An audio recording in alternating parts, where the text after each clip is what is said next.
예, 이번 시간에는 지난 시간에 이어서 바로 핵심 인재의 특징에 대해서 살펴보도록 하겠습니다.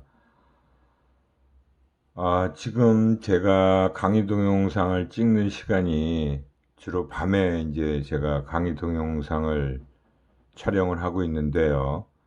밖에는 지금 비가 내리고 있어요.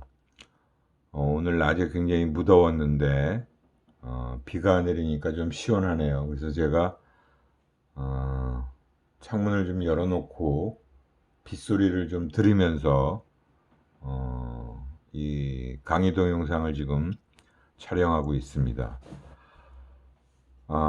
이 핵심 인재의 특징이라고 하면 뭐 앞에서 우리가 살펴본 핵심 인재들이 꼭 갖춰야 될 그런 요건들을 얘기했었잖아요.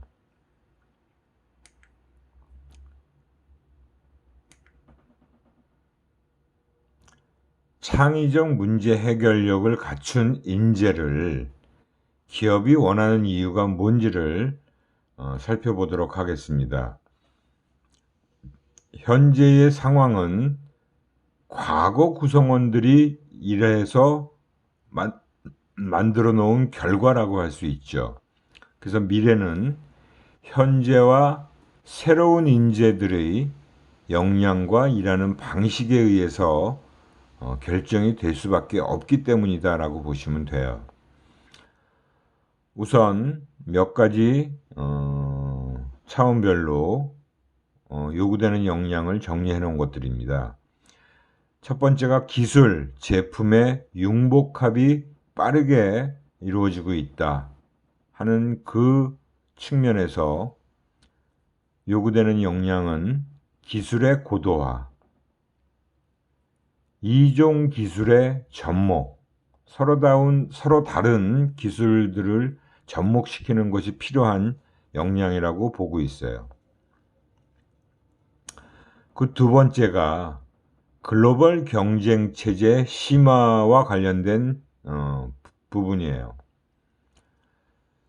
그와 관련된 역량으로는 현지 문화를 이해하고 또 그 지역과 관련된 외국어, 이젠 영어 하나뿐만이 아니라 유럽, 뭐 아프리카, 동남아시아, 뭐 중국, 모든 이 지구상에 있는 그 지역과 국가들이 마켓이라고 할 수 있기 때문에 그 마켓에서 글로벌 기업들이 아주 치열한 경쟁을 하고 있다는 거죠.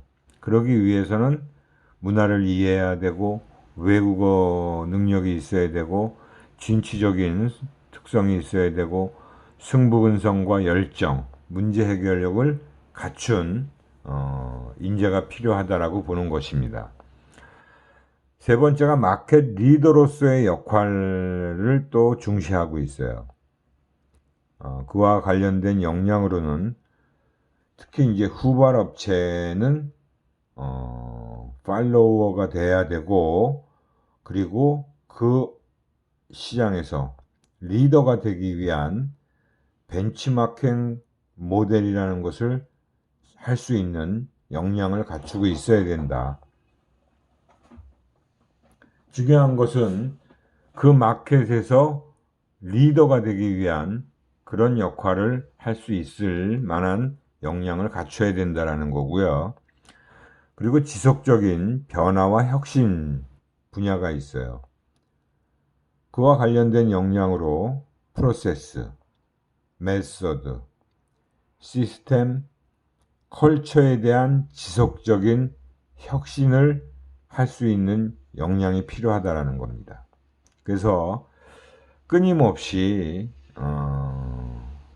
많은 노력을 할 수밖에 없는, 또 그러지 않으면 시장에서 도태될 수밖에 없고 더 이상 시장에서 내가 존재 가치가 사라지기 때문에 이러한 역량과 이렇게 일을 해야만 하는 방식으로 기업들이 요구를 할 수밖에 없는 것입니다.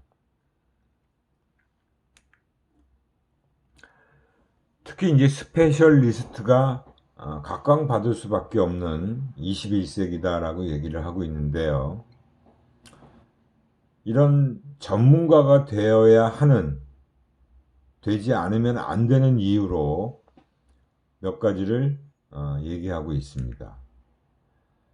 제너럴리스트는 평생 직장의 시대에서 사실은 잘 버텨낼 수 있었어요.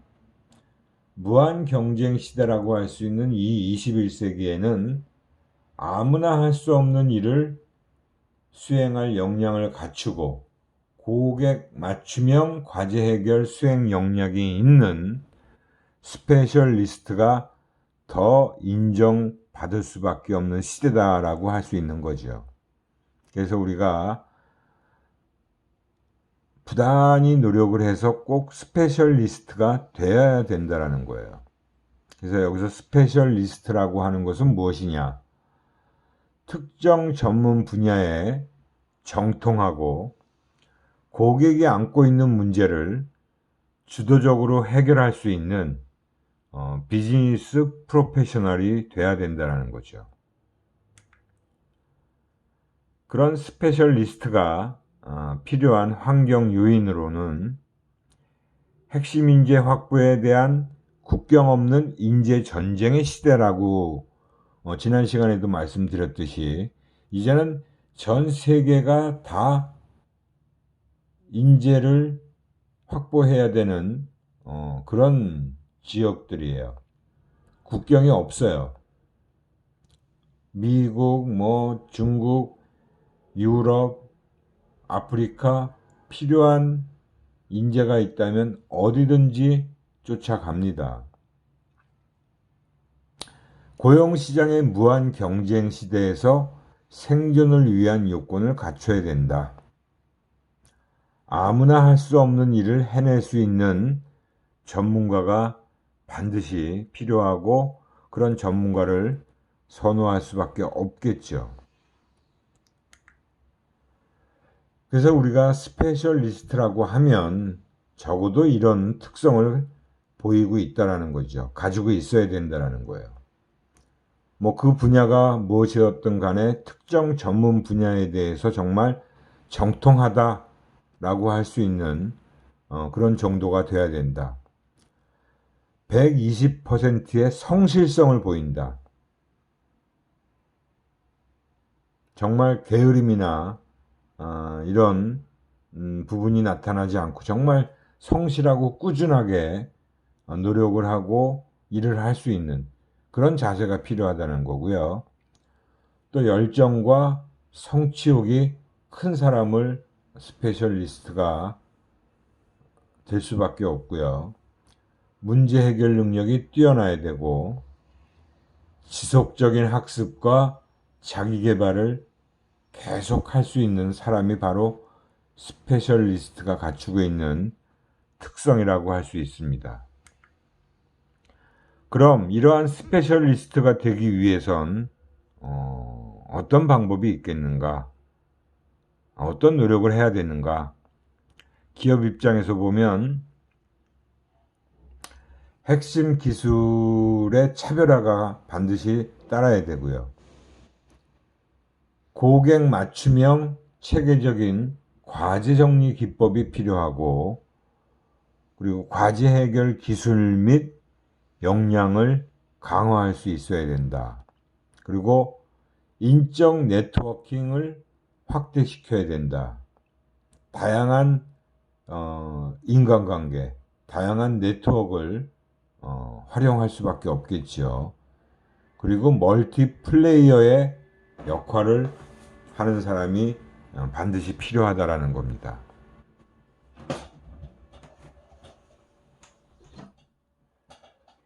그래서 제가 예를 드는 경우가 바로 멀티플레이어는 멀티플레이어 그러면 생각나는 사람이 누구 없어요?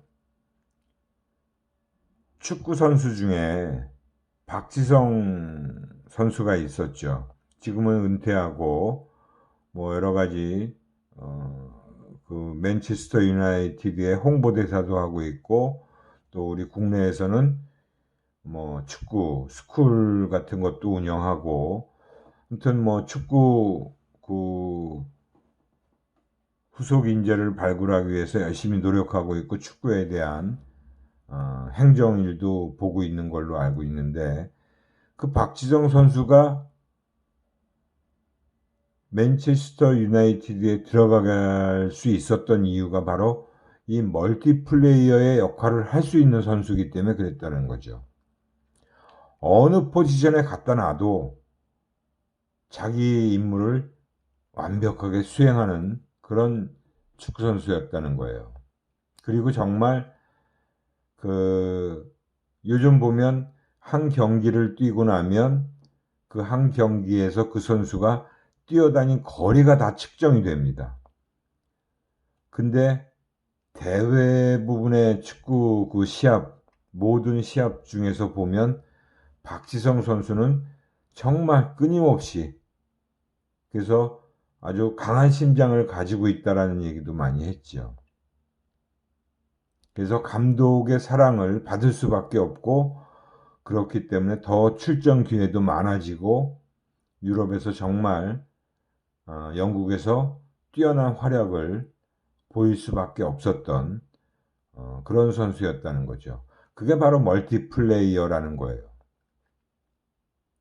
기업에서도 마찬가지죠. 어떤 직무, 어느 위치에 있건 간에 다양한 역할이 주어져도 다 소화해낼 수 있는 그런 전문가가 필요하다라는 부분입니다. 그래서 회사가 원하는 전문 인재가 되어야겠죠. 그죠? 정말 회사에서 원하는 그런 인재가 되면 돼요. 그 전문 인재라는 건 뭐냐?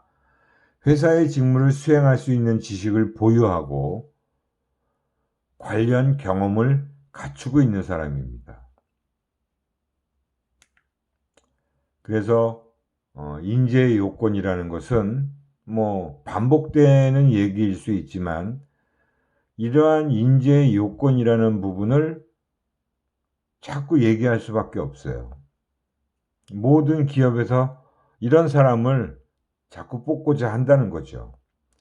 성실근면, 이거는 정말 어느 기업이든 어느 조직이든 모든 조직에서 다 갖추고 있어야 될, 반드시 갖추고 있어야 될 요건이라고 봅니다. 성실근면한 자, 마찬가지로 정직한 사람, 이거야말로 기본적이면서 아주 필수적인 요건이라고 볼 수 있습니다. 그리고 이제 사교성이 있는 사람, 사교성이 있다라는 것은 무조건 잘 놀고 뭐 사람들과 잘 어울린다라고 하는 측면도 있겠지만, 그만큼 대인관계가 원만하고 모든 사람들과 좋은 관계를 유지할 수 있는 그런 사람이 바로 사교성이 있는 사람이에요. 거기다가 문제 해결 능력까지 갖추고 있다면 더 말할 나위가 없겠죠. 그리고 원칙과 기본을 지키는 사람, 그 회사가 정해놓은 룰, 일할 때 이렇게 해야 된다, 이런 원칙과 기본을 지킬 수 있는 사람, 그리고 창의력이 있는 사람도 인재의 요건에 해당되고요. 또 열정과 도전 정신이라는 부분도 빠지지 않죠. 그리고 꾸준히 끊임없이 새로운 것들을 배울 수 있는, 배우고자 하는 학습 능력을 갖추고 있는 사람, 그리고 나만 생각하는 것이 아니라 다른 사람도 생각할 수 있고 다른 사람을 위해서 뭔가를 할 수 있는 봉사정신, 희생정신을 갖추고 있는 사람, 그리고 점점 더 중요해지고 있는 글로벌 역량을 갖춘 사람을 인재다라고 얘기를 하고 있습니다. 그래서 이러한 요건들을 갖추고 있는지를 확인해야 되는 거죠. 기업 입장에서 보면. 그래서 이런 것들을 확인하기 위해서 검증 기준이라는 것들을 또 다 기업마다 차이는 있지만 자기 기업에서 원하는 형태의 확인 작업들을 다 합니다. 그래서 자기소개서에도 그러한 내용으로 몇 가지 카테고리로 내용을 정리하도록 분류를 해 놓고요. 그래서 자기소개서에 그런 내용을 솔직하고 정직하게 정리를 해야 돼요. 아마 지난번 영상물에서 봤듯이 유순신 대표도 자기소개서에 써 있는 내용을 다 검증을 한다는 거잖아요. 거기에 정말 남의 것들 뭐 일반적으로 막 어디선가 정리해 놓은 그런 것들을 옮겨다 적으면 절대 안 된다라고 그랬죠. 정말 자기 얘기, 자기의 솔직한 내용을 정리를 해야 된다 그랬잖아요. 그래서 이러한 인재 요건들별로 확인을 하기 위한 검증 기준들이 다 만들어져 있는데, 여기에 정리해 놓은 내용들은 뭐 공통적으로 다 이런 것들을 기준으로 검증을 한다라고 보시면 됩니다. 뭐 성적, 포상 관련 또는 자격증, 그리고 태도나 질의응답을 통해서 확인하기도 하고요. 동아리 활동은 어떤 것들을 했고 어떻게 했는지, 또 교우 관계는 어떤지, 취미는 어떤 것들을 갖고 있는지,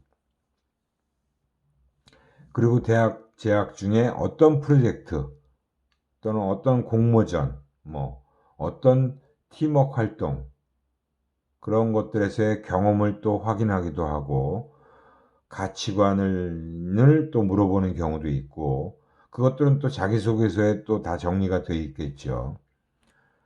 자기소개서를 내용을 읽어보고 그 내용을 바탕으로 질문들을 꽤 많이 합니다. 근데 그 내용과 정리되어 있는 내용을 본인이 잘 모르거나 그것에 일관되지 않은 답변을 하게 되면 그건 거짓으로 작성한 것으로 바로 판별이 되겠지요. 그래서 입사 지원서나 자기소개서 또는 면접에서 다 검증을 할 수 있습니다. 그리고 지원 분야의 직무와 관련된 정말 준비된 사람인지 확인하는 작업도 반드시 마련되어 있고, 또 관련된 경험은 뭘 했는지, 전공 지식은 얼마나 갖추고 있는지, 지원 회사나 지원 직무에 대한 사전 지식은 또 어느 정도 갖추고 있는지, 사회 봉사활동 경력들은 무엇이 있는지, 또는 내가 단체 활동을 통한 경험 사례가 무엇이 있는지, 영어뿐만이 아니라 뭐 다양한 외국어, 인터넷 활용 능력, 이런 것들을 다 검증하도록끔 마련되어 있다라는 거예요. 그래서 자기소개서나 면접, 몇 차례의 면접을 통해서 다 이런 것들을 검증할 수 있는 그런 질문들과 그런 내용들이 다 마련되어 있습니다.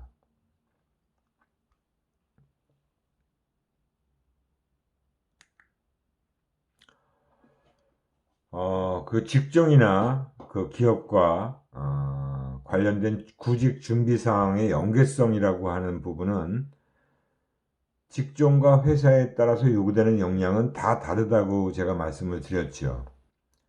그렇지만 대부분의 회사들이 공통적으로 요구하고 있는 좋은 품성과 경쟁 역량을 갖추기 위해 노력해온 과정과 향후 계획을 효과적으로 증명하고 표현할 수가 있다면 취업은 그렇게 어려운 문제가 아니다라고 얘기를 할 수 있는 거예요. 그러니까 직종은 우리가 뭐 흔히 알고 있는 그런 직종들을 정리해 놓은 거고요. 그 직종에 따라서 또 준비사항은 무엇이 있는지, 또 이런 것들을 또 여러 가지 정리를 해 놓은 것들입니다. 여러분들이 다 알고 계신 내용이고 여러분들이 대학에서 충분히 다 준비를 해야 되는 그런 내용들이에요. 그래서 기획관리직, 인사총무, 구매, 마케팅 영업직, 생산기술직, IT 정보통신, 디자인, 광고 이렇게 좀 유사 직종에서 카테고리를 나누고 기업별로 대기업이냐 중소기업이냐 외국계 기업이냐에 따라서 준비해야 될 사항이 좀 차이가 있을 겁니다. 그래서 준비 사항을 보면 뭐 전문 자격증으로 뭐 CPA나 CMA, 그 다음에 그러니까 이건 회계 관련된 거, 그 다음에 생산 재고 관리, 물류 관리, 증권관리사, 선물 관리, 뭐 전공 관련 자격증, 뭐 내가 전공 외에 어떤 부전공을 또 이수를 했는지. 중요한 건 활동한 경험이에요. 어떤 프로젝트 수행 경험을 얼마나 내가 가지고 있는지, 공모전 참여를 어느 정도 해봤는지, 그리고 수상 경력은 얼마나 되는지. 제가 우리 학교에 와서 강의를 하면서 본 학생 중에 저희 심리학과 학생은 아니었는데 광고공부학과에 있던 학생 중에 한 명이 워낙 유명한 학생이었어요. 벌써 한 그 친구가 정확히 제가 몇 년도인지는 모르겠지만 한 그 친구가 2학년 때부터 제 수업을 저희 과에서 개설되는 뭐 광고 심리학, 소비자 심리학 이런 내용들, 그다음에 뭐 산업 심리학, 조직 심리학 이런 내용들을 본인 전공 학과의 수업도 아닌데도 제 수업을 꽤나 많이 들었어요. 근데 그 친구가 정말 광고 공모전은 한 20회 이상 준비를 했던 걸로 제가 알고 있고, 그 중에서 꽤 큰 서울에 있는 유명한 광고 대행사의 그 공모전에는 1등도 하고, 뭐, 입상한 경력이 꽤 많은 친구였어요. 그 친구 결국은 광고 대행사 2군데인가 3군데 합격이 돼가지고 저한테 어느 회사를 갈까요? 이렇게 물어왔던 적도 있습니다. 하여튼 그런 우리 학교 학생 중에도 그런 학생들이 있었어요. 정말 열심히. 그러면서 그 친구가 방학 때는 또 해외 봉사 경험도 갖고 있습니다. 아프리카에 가서 해외 봉사 활동도 했고, 하여튼 정말 열심히, 정말 어떻게 그런 시간을 낼 수 있었는지 믿지 못할 정도로 공모전도 20개 이상, 20회 이상 해봤고, 뭐 수업도 열심히 듣고, 다양한, 정말 다양한 활동 경험을 가지고 있던 친구였습니다. 여러분들도 그렇게 하면 충분히 원하는 회사에 들어가실 수 있어요. 그리고 공기업 들어가려면, 특히 민간기업도 중요하지만 공기업 들어가려면 인턴십 경력은 반드시 있어야 됩니다. 무슨 공사, 무슨 그 공단 이런 데들은 제가 면접을 지금 벌써 몇 년째 신입사원 면접을 들어가고 있는데 인턴 사원 경험이 없는 친구가 하나도 없습니다. 최종 면접에 올라온 친구들 중에는 모든 지원자가 다 한두 군데 이상의 인턴 사원 경험을 다 가지고 있었어요. 인턴십뿐만이 아니라 그 관련 직무나 직종과 관련해서 아르바이트 경험들도 꽤 많이들 가지고 있었습니다. 여러분들도 반드시 그러한 경험은 하셔야 돼요. 뭐 어학 실력이 토익 점수 같은 거는 몇 점 이상만 되면 되지 오히려 중요한 건 실질적인 회화 능력이에요. 정말 자유자재로 프리토킹이 가능한지가 중요하고요. 그리고 이제 자기소개서라고 할 수 있는 입사 지원서에 정말 핵심 역량을 위주로 정리를 해야 됩니다. 그 회사에서 요구하고 있는 내용들이 있어요. 그리고 면접. 요새는 점점 더 다양한 면접 과정을 거치게 돼 있고, 그 중에 프리젠테이션이라는 것도 해야 되고요. 그리고 거기서 내가 보여줄 수 있는, 보여야만 하는 태도로는 열정, 적극적인 자세와 태도를 보여야 됩니다. 그리고 업종, 직무, 전공 관련된 시사상식, 반드시 여러분들이 신문을 봐야 되는 것도 최근에 이 전 세계에서 돌아가고 있는 관련된 이슈, 최근 트렌드, 그 산업 분야의 트렌드도 반드시 알고 계셔야 돼요. 신문을 여러분들이 반드시 읽어야 되는 이유가 바로 그겁니다. 이 관련된 시사 정보나 상식을 모르면 얘기할 거리가 없습니다. 또 실제 면접에서도 질문도 나오기도 하고요. 그래서 이러한 것들을 여러분들이 반드시 준비를 하셔야 된다는 겁니다.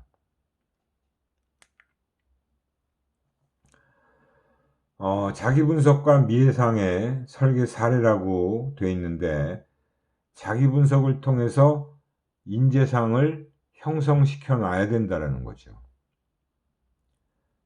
자기 분석을 철저히 하고 장래의 모습에 대한 명확한 설정과 그것을 이루기 위한 구체적인 계획과 활동을 충실히 하고 있다면 여러분들이 자기소개서 쓰는데 큰 어려움이 없을 거예요. 그리고 연결해서 면접에도 큰 어려움은 분명히 없을 겁니다. 근데 그런 준비가 안 되어 있다면 그런 부분은 할 수가 없게 되어 있어요. 취업 교육을 통해서 요령을 익히기보다는 긴 인생을 통찰할 수 있는 준비를 해야만 시류에 휩쓸리지 않고 당당하게 자신 있게 여러분들이 도전을 할 수 있게 되는 겁니다. 그래서 자기소개서에 들어가는 내용들이에요. 물론 뭐 그건 회사마다 다 좀 차이가 있죠.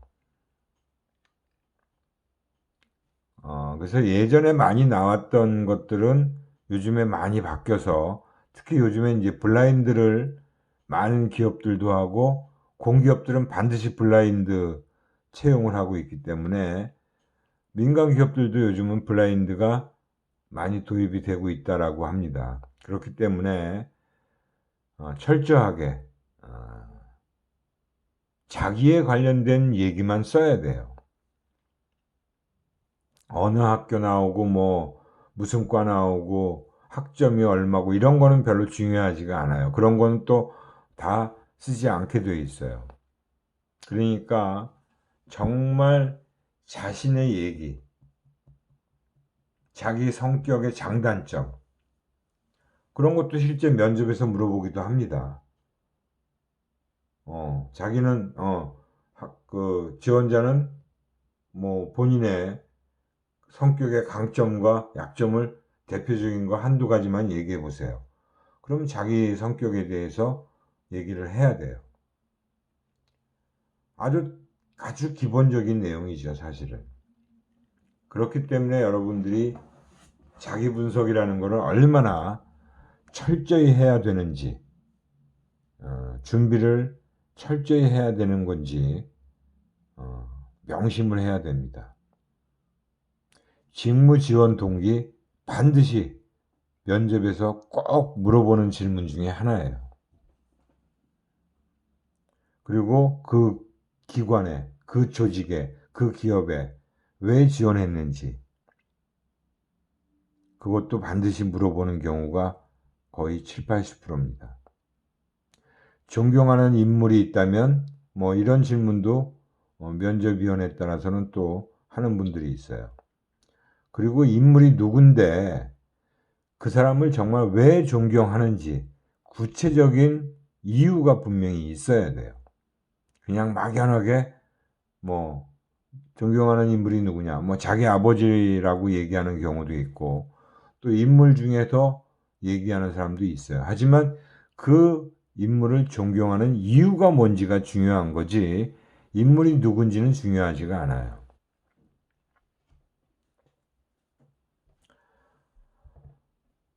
그리고 마지막으로 뭐 회사에 대한 기여할 수 있는 부분이 뭔지를 물어보는 경우도 있습니다.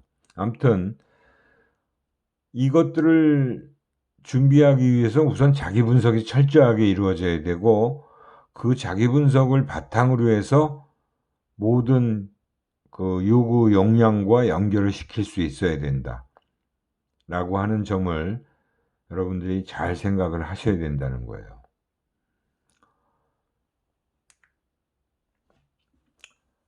채용 트렌드에 맞는 입사 전략이 필요하다.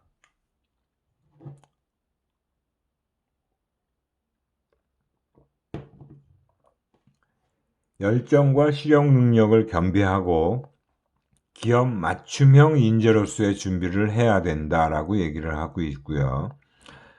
그에 따른 전략은 무엇이냐? 한 8가지 정도로 정리를 해놨죠. 첫째, 학력보다는 실력을 갖춰야 된다. 지원회사가 필요로 하는 역량을 갖출 수 있도록 노력을 해야 된다는 겁니다. 두 번째, 실용회화 능력을 갖춘다. 토익 점수에 너무 목맬 필요가 없다라는 거죠. 실질적인 스피킹이 돼야 되고요. 프리토킹이 돼야 됩니다. 그리고 영문으로 보고서나 프로포잘들을 작성할 수 있는 영장 능력도 갖추고 있어야 돼요. 세 번째는 지원회사 특성에 맞는 역량을 갖춘다는 겁니다. 그러니까 본인이 어떤 회사를 지원할 건지, 어떤 기관을 지원할 건지, 그 회사를 설정해 놓고, 목표를 정해 놓고, 그 회사가 요구하고 있는 역량에 대해서 철저한 준비가 필요하다는 거죠. 네 번째는 집단 면접과 토론 면접에 대비한다. 나중에 또 이 면접과 관련된 내용은 우리가 따로 수업을 제가 강의 내용에 포함시켜 놨듯이 면접에 가면 또 말씀을 드릴 텐데 우선 집단 토론 면접이라는 것이 있어요. 여러 명이 한꺼번에 토론을 시키게 되어 있습니다. 한 많게는 뭐 8명, 10명, 뭐 적게는 4, 5명 이렇게 토론을 시키고 거기서 자유 토론을 하게 되어 있는 그런 면접입니다. 근데 면접위원들이 다 관찰들을 하고 있는 거죠. 거기서 보는 건 이제 표현력, 자기 자신의 주장을 짧지만 확실하게 핵심 위주로 표현을 할 수 있느냐 하는 거예요. 그리고 절대로 남의 의견에 대해서 비판하거나 평가를 하지 않아야 됩니다. 그렇게 다른 사람의 의견에 대해서 자기가 반대 의견을 낼 때는 대안을 충분히 가지고 얘기를 해야 되고요. 얼마나 창의적인 얘기를 하느냐도 중요한 부분이라고 볼 수 있습니다. 다섯 번째는 지원 직무 관련 자격증, 뭐 전문성이나 성실성을 보여주기 위한 검증 차원이고요. 전공 관련 프로젝트 경험을 또 쌓아야 됩니다. 실제로 그것들이 직무와 어떻게 연결되는지 그런 능력을 또 검증하는 차원에서 그 부분도 확인을 해요. 인턴 또는 지원 직무 관련 기업 현장 체험 기회를 반드시 가지고 있어야 됩니다. 그게 가장 기본적인 거라고 볼 수 있어요. 그래서 실제 뭐 우리 학교 내에서도 행정 인턴이라도 하는 것도 필요하고요. 그보다는 더 해야만 하는 게 그 관련 기업에 직접 인턴 사원을 지원해서 그 기업에서 또는 그 기관에서 인턴 사원 경험이 있다면 그 경험을 굉장히 필요로 하는 거죠. 실제 그 회사에서 근무한 경험이 제일 우선시 될 거 아니에요. 실제로 그런 경험을 갖고 있다면 그런 질문도 할 수 있어요. 뭐 일하면서 뭐 어떤 점을 느꼈는지 그런 것들을 실제 면접 때도 확인을 하는 경우도 있습니다. 마지막으로 8째, 전공, 지원 직무 관련 공모전에 참여해서 정말 수상 경험을 갖고 있다면 그것도 굉장히 좋은 경력이라고 할 수 있어요. 그래서 여러분들이 여러 가지 공모전들이 기업마다 많잖아요. 이제 1년 연중으로 계속 나오고 있어요.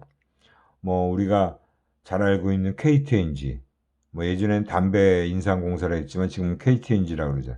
거기서 마케팅 공모 과제가 매년 나오고 있고요. 뭐 현대자동차에서도 하고 있고 각 광고 대행사에서도 광고 공모전을 많이 내놓고 있습니다. 하여튼 여러 가지 그 기업들이 신제품 개발 아이디어, 뭐 아이디어 공모전, 마케팅 공모전, 광고 공모전, 다양한 공모전들이 기업마다 1년 내내 그런 것들이 운영되고 있기 때문에 적어도 한두 군데 이상은 그런 공모전을 참여하고 준비하는 그 과정도 되게 중요합니다. 거기서 팀워크를 얼마나 잘 발휘할 수 있는지도 확인하는 그런 절차도 있어요. 그래서 이런 채용 트렌드에 맞는 준비들을 여러분들이 철저히 하셔야 된다는 거예요. 그래서 채용 트렌드에 맞는 입사 전략으로 일단 표현력과 구성 요소를 갖춰야 된다. 이 표현력이라고 하는 것은 여러 가지 능력을 확인할 수 있어요. 말과 글, 행동으로서 자신의 생각을 효과적으로 표현하는 능력이 매우 중요한 시대가 되었다라고 하고요. 표현 능력이 부족해서 불이익을 당하는 경우는 없도록 자기 표현은 물론 다양한 디지털 기술 기기 활용 능력도 겸비한 사회인이 되도록 노력을 해야 된다는 거예요. 우리 학교에도 표현력 센터가 있잖아요. 그죠? 거기서 국문, 자기소개서, 또 영문 자기소개서 쓴 거를 실제 그 내용을 보고 그 교수님들이 그 표현을 수정해주고 문제가 있는 부분은 이렇게 고쳐서 할 수 있도록 코칭을 다 해줍니다. 여기서 이제 표현력이라고 하면 뭐 익스프레시브 파워다. 그래서 이미지, 커뮤니케이션 스킬, 애티튜드, 패션 이러한 요소들을 다 갖추고 있는지를 보는 거죠. 그래서 표현력이 좋으려면 사실은 책을 많이 읽은 사람이 표현력이 당연히 좋을 수밖에 없어요. 여러분들이 어려서부터 정말 책을 많이 읽었다면 아마 책을 많이 읽지 않은 사람과 비교했을 때 어휘력 자체가 벌써 굉장히 풍부할 수 있어요. 그죠? 우리가 평상시 쓰는 그 어휘는 사실 몇 개 되지 않습니다. 그렇기 때문에 말을 할 때뿐만이 아니라 글을 쓸 때도 활용하는 어휘가 달라요. 그러니까 자기소개서를 읽어보면 그 자기소개서 속에 들어있는 내용 속에 있는 그 표현된 어휘들이 차이가 있습니다. 거기서 벌써 면접위원이 그걸 읽어보고 이 친구는 굉장히 어휘력이 풍부하구나. 같은 말이라도 표현 자체가 다르게 되어 있는 거죠. 그래서 자신의 생각을 효과적으로 표현하는 능력은 매우 중요한 거예요. 말할 때, 글을 쓸 때 다 틀립니다. 어떤 사람은 글은 잘 써요. 근데 말로 표현은 잘 못하는 사람들이 있죠. 실제 제가 직장 생활을 하는 그 중에 경험했던 일입니다. 저하고 같은 직장에 있으면서 그 리서치 회사에 있었을 때인데 진짜 보고서는 정말 아주 기가 막히게 정리를 잘합니다. 근데 프리젠테이션 그걸 말로서 표현하는 게 잘 되지가 않아요. 그러니까 보고서는 기가 막히게 잘 썼는데 정작 그걸 클라이언트 앞에 가서 프리젠테이션 하는 건 다른 사람이 할 수밖에 없는 거예요. 본부장이 다른 사람을 시킵니다. 본부장이 직접 하거나 다른 사람에게 그 사람이 쓴 보고서를 프리젠테이션을 시키는 거예요. 얼마나 억울합니까? 그죠? 클라이언트는 그 프리젠테이션을 직접 듣잖아요. 거기서 벌써 엄청난 차이가 나게 돼 있어요. 그러니까 글을 쓰는 것과 말로 표현하는 능력은 다른 겁니다. 그러니까 여러분들은 두 가지를 다 갖춰야 돼요.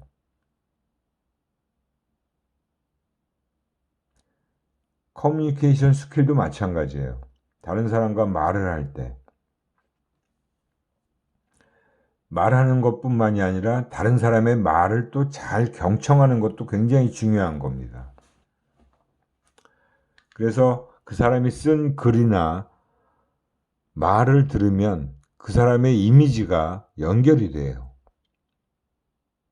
그렇기 때문에 이 표현력이라고 하는 건 매우 중요하고 그로부터 그 사람의 태도도 알 수 있고 그 사람이 얼마나 열정적인 사람인지도 알 수 있는 게 바로 이 표현력이라는 걸 통해서 다 확인을 할 수가 있기 때문에 정말 중요한 것이다라고 얘기를 할 수 있는 겁니다.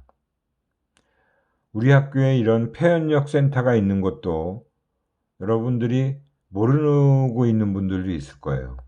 근데 실제 우리 교수학습처 내에 표현력 센터가 만들어져 있고요. 그 센터를 좀 활용하시는 것이 필요한 거죠.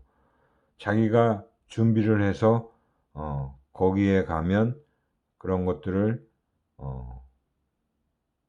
코칭 받을 수 있는 그런 기회가 얼마든지 있기 때문에 여러분들이 좀 적극적으로 활용을 하시는 것이 필요하다라고 볼 수 있습니다.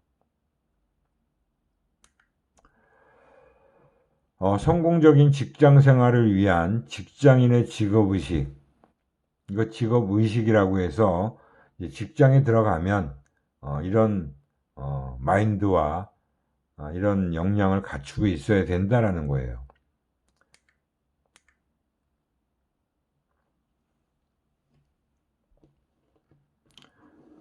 이것도 역시 우리가 학교에 있을 때 이런 것과 관련된 역량을 갖춰야 된다라는 거죠. 직업의식으로는 뭐 여기 정리해 놓은 대로 뭐 사교 준수, 직무 습득, 현장 중심, 조직 문화 적응, 성과 창출, 자기 개발, 건강 및 강한 체력, 고객 마인드, 창의성, 비전 이런 것들이 다 직업의식과 관련된 있는 부분이고요. 그 각각의 직업의식에 따라서 갖춰야 될 요구되는 기본 역량들은 또 이런 내용들이라고 할 수 있습니다. 여러분들이 이런 것들을 학교 다니는 그 재학 중에 분명히 노력해서 갖출 수 있는 역량들이 분명히 있기 때문에 이건 물론 참고해서 여러분들이 좀 보실 필요가 있다라는 거고요. 특히 이 중에 조직 문화 적응이라고 하는 부분은 굉장히 중요합니다. 그래서 요즘엔 기업들이 조직 문화 팀이라는 부서도 신설하고 그런 조직 문화와 관련된 부분을 굉장히 강조하고 있기 때문에 기업 팀 문화 적응, 내가 일하고 있는 회사, 일하고 있는 그 팀들, 그리고 부서 간의 업무 협조, 대인관계 이런 것들은 굉장히 기본적인 역량이라고 볼 수 있어요.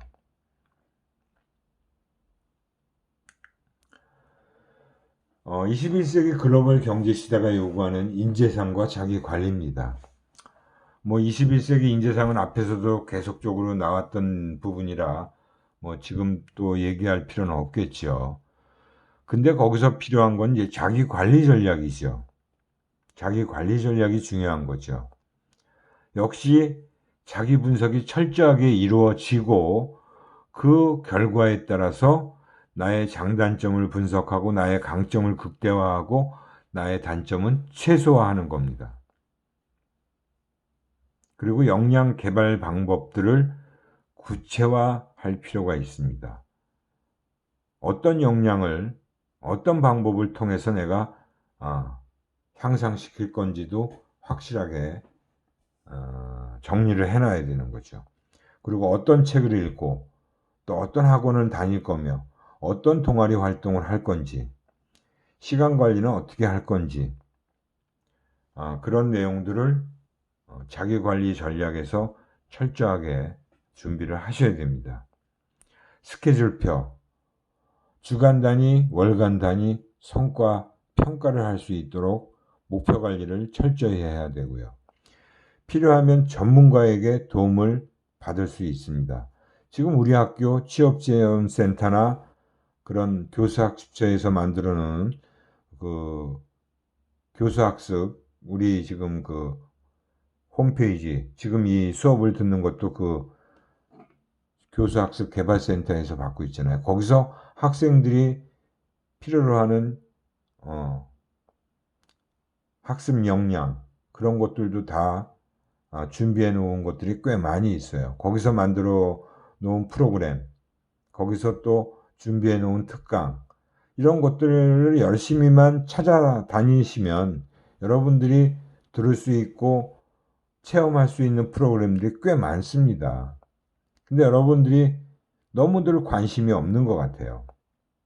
우리 학교에서 학생들에게 제공하고 있는 프로그램들이 뭐가 있고 제공하려고 있는 서비스가 뭐가 있는지도 모르잖아요.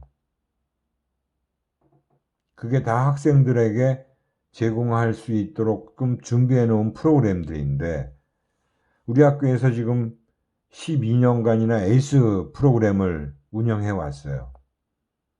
그 에이스 프로그램에 저도 직접 그 성과관리센터장을 하면서 2년 동안 그 프로그램들 만들고 평가하는 일에 참여했던 사람인데 한 100여 개 프로그램 이상, 100개 이상의 프로그램을 만들어서 학생들한테 체험을 하도록 프로그램 신청을 받았는데 맨날 하는 사람들만 해요. 그리고 모르고 있는 사람들이 태반입니다. 관심들이 없어요. 그게 전부 다 사실은 돈으로 환산하면 엄청난 금액입니다. 실제로 제가 그 학생들 중에 참여한 학생들 중에 분석을 해보니까 어떤 한 학생은 학교에서 제공해준 프로그램만 거의 돈으로 환산하면 1,000만 원이 넘어요. 그 정도의 적극성과 열정을 가지고 그런 것들을 한 학생들도 있습니다. 실제로. 근데 여러분들은 정말 너무들 관심이 없는 거예요. 하는 학생만 계속 하는 거죠. 근데 전혀 참여도 안 해본 사람들이 태반이라는 거죠. 아마 여러분들 중에서도 우리 학교에서 지금 뭐가 어떻게 준비되어 있고 무슨 프로그램이 있는지 모르고 있는 사람이 아마 꽤 많으실 겁니다. 다 자기가 적극적으로 능동적으로 하셔야만 되는 거예요. 자기가 찾아가지고 발로 쫓아다니면서 해야 되는 거죠. 또 먹여주는 사람은 없어요. 결국 바람직한 취업 태도라는 거는 본인이 보유한 강점을 발휘하고 원하는 직무를 할 수 있다면 입사해서 남다른 열정으로 배우고 성과를 보여야만 합니다. 1, 2년 정도의 기간이 지나고 나면 자신의 가치를 인정받고 전문가로서의 대우를 받게 될 것입니다. 또한 경력과 업적을 바탕으로 보다 조건이 좋은 직장으로 이직을 할 수도 있고 전직할 기회도 많이 생깁니다. 내가 처음에 비록 중소기업에 들어갔다 하더라도 그 중소기업에서 얼마든지 자신의 역량을 발휘하면 거기서 성과를 나타내게 되면 대기업으로 옮길 수 있는 기회는 얼마든지 있을 수 있어요. 그렇기 때문에 너무 처음부터 높은 대기업 목표로 삼을 필요는 없다는 겁니다. 지금 현재 자기 분석을 통해서 지금 내가 갈 수 있는 기업은 이 정도 중견기업, 중소기업일 수도 있다는 거죠. 그러면 처음에 거기에 들어가서 충분히 자기의 경험과 역량을 더 쌓고 대기업으로 옮길 수 있는 기회는 얼마든지 있다라는 거예요. 그래서 단기적인 전략과 중장기 전략을 통해서 단기적인 전략으로는 자기가 강점을 발휘할 수 있는 일을 하고요. 장래성 있는 직무와 직장에 도전하고 첫 직장이라는 곳은 다양한 역량을 키우는 곳이라고 생각해야 되고요. 너무 높은 연봉만 자꾸 따질 필요 없다는 거예요. 그리고 초임이 높아야 된다는 생각도 버립니다. 가질 필요 없어요. 초임 낮으면 어때요? 내가 거기서 역량을 발휘해서 성과를 내면 연봉은 얼마든지 뛸 수 있는 거예요. 비록 초임이 낮더라도. 지금은 호봉제가 아니기 때문에 초임이 높을 필요가 없는 거죠. 연봉제예요. 내가 1년 일하고 나서 또 그 다음에 받을 연봉을 인정받으면 훨씬 더 높은 연봉으로 올라갈 수 있는 겁니다. 내가 전문가가 될 수 있다면 나의 가치를 얼마든지 향상을 시킬 수가 있다는 거죠. 그리고 이제 중장기 전략으로는 맡은 직무는 물론 다양한 직무에 대한 이해를 통해서 회사 경영을 배우고 필요한 외국어가 있다면 영어뿐만이 아니라 외국어, 제2외국어까지도 자기가 직장생활 하면서도 또 학원에 새벽반 밤에 가서도 또 배우고 인적 네트워킹도 강화해 나가야 되겠죠. 나의 가치를 올릴 수 있는 업적도 만들어 가실 수 있고요. 적극적이고 신뢰 있는 대인관계를 통해서 업계에서 나의 이름을 알릴 수 있는 기회가 얼마든지 있습니다. 그 시장이라고 하는 곳에는 그 산업 분야에서 내 가치를 알릴 수 있는 기회는 얼마든지 있는 경우가 너무나 많아요. 그래서 내가 어느 한 회사에서 정말 성과를 내고 능력을 발휘해서 인정을 받으면 그게 그 회사에서만 알 수 있는 게 아니라 그 업계에서 다 알게 됩니다. 그러면 스카우트 제의도 받고 헤드헌팅 하는 회사가 연락을 하는 경우도 있어요. 더 높은 연봉, 더 나은 직장으로 얼마든지 전직할 수 있는 기회는 생길 수 있다는 겁니다. 중요한 거는 내가 어느 지점에서 출발을 하고 어떤 출발을 하느냐가 중요한 거예요. 그렇기 때문에 여러분들이 철저한 자기 준비, 자기 분석을 하고 그에 맞는 준비를 통해서 직장을 선택할 수 있어야만 그런 출발을 할 수 있어야만 된다는 것입니다. 이상으로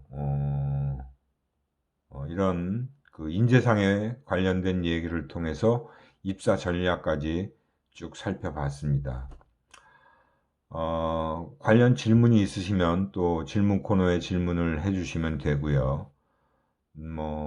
기말고사가 아마 7월 초쯤에 치러질 것 같은데 그때는 이제 대면으로 시험을 보게 되니까 그래서 6월 중순 이후나 7월 중순 그 전에 필요하면 저를 찾아오셔서 상담을 해도 되고요. 아무튼 질문들을 좀 해주시면 좋을 것 같아요. 오늘은 이 정도로 수업을 마치도록 하고요. 다음 시간에 또 다음 진도를 나가도록 하겠습니다. 수고하셨습니다.